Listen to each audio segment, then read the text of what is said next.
On the morning I buried my wife of 38 years, my son was standing at a bank teller window, withdrawing the last of our savings, $280,000, in 11 transactions, while I stood at her grave in the rain, holding a single white rose, her favorite. He was signing paperwork. I didn't know. I trusted him. That was my first mistake. My name is Arthur Collins. I'm 67 years old. I spent 40 years working the floor at a manufacturing plant in Columbus, Ohio. 40 years of early mornings, calloused hands, and double shifts, all for one reason, so that my wife Doris and I could have a peaceful retirement, so we could finally breathe. She was going to see Maine, the rocky coastline, the lighthouses. She always talked about Maine. She never got there. And the $280,000 we saved together over 4 decades almost never got there either. I'm going to tell you what happened, all of it, because I think someone out there needs to hear this story. Doris and I met in 1984 at a church social. She was a 3rd grade teacher. I was a man who had never learned to say the right thing at the right time, but she forgave me for that. We bought a small house in Columbus. We raised our son Brandon. We didn't take expensive vacations or drive fancy cars. We saved, every year a little more, into one joint savings account that we both treated like sacred ground. $280,000, 40 years of 5 a.m. mornings, 40 years of saying no to things we wanted so we could say yes to the life we'd built. I thought that money was safe. I thought my son was safe. I was wrong on both counts. In February, Doris woke up one morning and said she was tired. Not the kind of tired you fix with sleep. The kind that lives in your bones. We went to the doctor. Then another doctor. By mid-March, we had a diagnosis: acute leukemia. The aggressive kind. They gave us 6 to 8 months. Doris lasted 4. Even in the hospital, she was the strongest person in the room. She made the nurses laugh. Every single day she asked me if I'd eaten. She was dying and she was worried about me. That was Doris. That was my wife. Doris passed on a Thursday morning in June, 6:42 a.m. I was holding her hand. The room was very quiet. The nurse stepped out to give us privacy. It was just us, the way it had been for 38 years. I didn't cry right away. I just sat there, holding her hand for a very long time. Brandon arrived at the hospital about an hour later. He hugged me. He said all the right things. He handled the phone calls. He was the son I had raised him to be. I was grateful. I didn't see what was already in motion. The funeral was Monday. 112 people came. That's the kind of woman Doris was.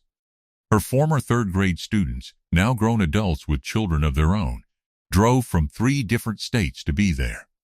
I stood at the graveside, and I received condolences, and I nodded, and I thanked people. I was trying to be the man Doris would have wanted me to be. Strong, present. I was doing okay until they lowered the casket. And then I wasn't. Brandon stood beside me the entire time, his hand on my shoulder. I thought we were grieving together.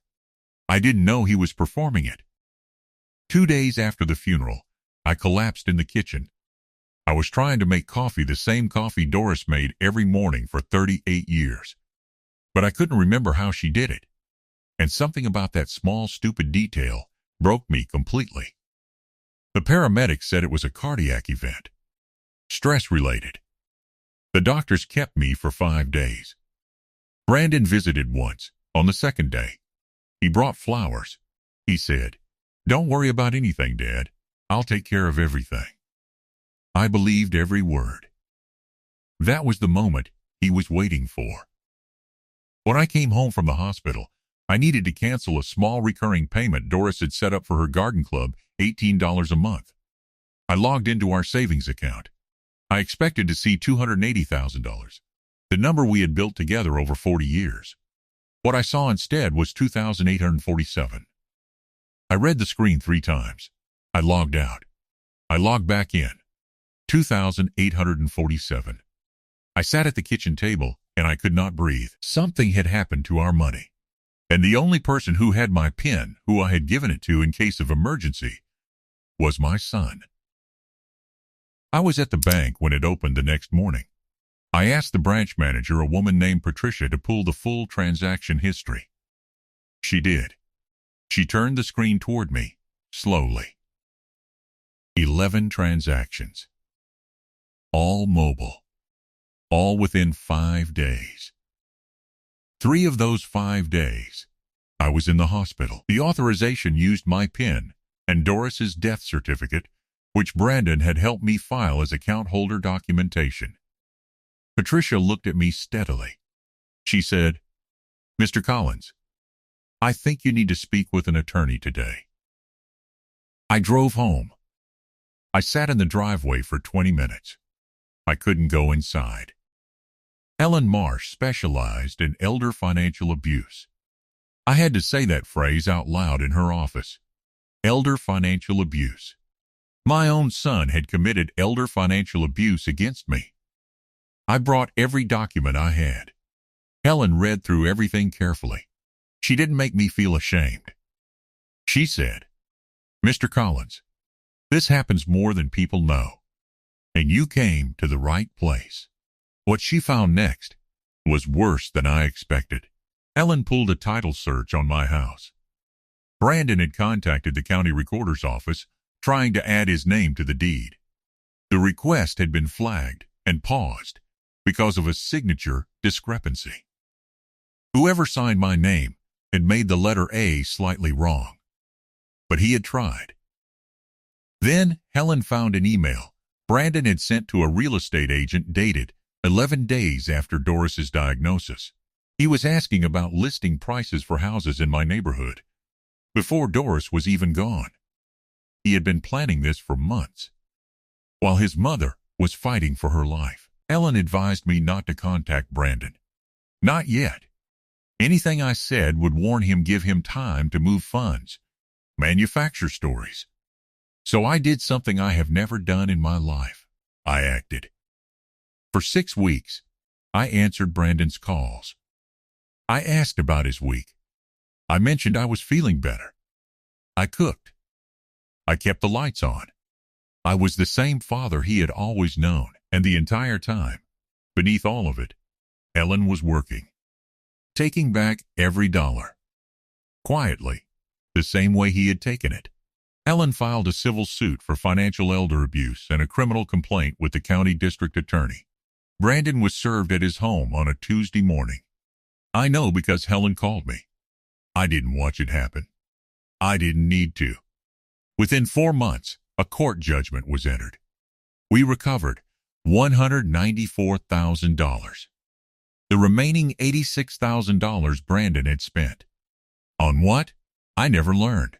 I didn't ask. Some things you don't need to know to move forward. Brandon called me 7 times the evening he was served. I didn't answer. On the 7th call, he left a voicemail. I could hear him crying. He said he was sorry. He said he had debts I didn't know about. He said he planned to pay back every dollar. He said he loved me. I saved that voicemail, not to punish myself, but to remember, because I knew someday I would want to forgive him, the way fathers always do. And I wanted to make sure when I did, I was forgiving the honest version of him, not the performance. After the settlement, I revised my will. I established a scholarship in Doris's name for first-generation college students at the same community college where she used to take evening art classes. The house, when I'm done with it, will fund it completely. Not $1 goes to anyone who was counting it before I was finished with it. I earned this life. She helped me build it, and I decided what happens to it next. Not my son, and not his ambitions. In September, I drove to Maine, alone, 600 miles from Columbus. Doris had talked about Maine for 30 years, the rocky coast, the lighthouses, the smell of the Atlantic. She had a photograph of Pemaquid Point Lighthouse that she kept on her nightstand. I found it in the box of her things, and I brought it with me. I I sat on the granite rocks at the edge of the ocean for over an hour. I talked to her. I told her what had happened. I told her about the $280,000 and Brandon and Helen Marsh and the scholarship. I told her I was okay. And then I sat quietly for a while, and I listened. There was just wind and waves. And I think that was enough. People ask me if I hate my son. I don't. What I feel is harder to name. It's a sadness that has weight, but no heat. You grieve the loss of a child differently than you grieve the loss of a spouse. With Doris, I knew she was gone. With Brandon, I'm not sure what he is anymore. A stranger who lives in my son's body.